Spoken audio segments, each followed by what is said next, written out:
صاحب مشرف حسینی صاحب کو آپ کھڑے ہو کر باواز بلند صلوات کے ساتھ استقبال فرمائیں۔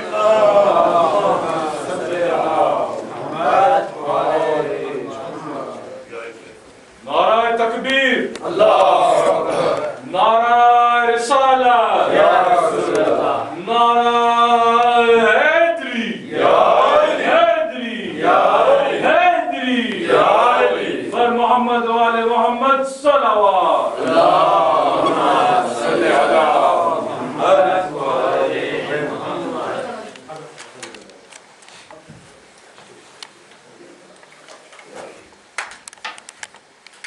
ایک بار پھر صلوات پڑھ دیں محمد و آل محمد۔ اللہم صلی علی محمد و آل محمد۔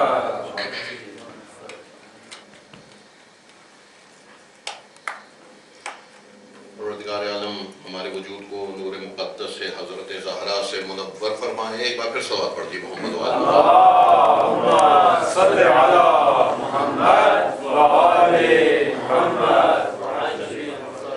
رب ذوالجلال ہماری گناہگار آنکھوں کو زیارت امام زمان نصیب فرمائے۔ ایک بار پھر صلوات پڑھ دی محمد و آل محمد۔ اللہم صلی علی محمد و آل محمد۔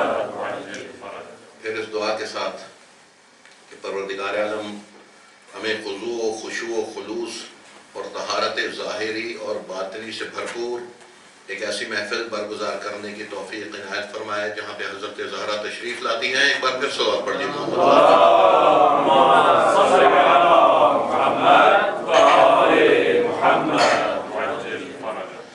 لا حول ولا قوة إلا بالله العلي العظيم۔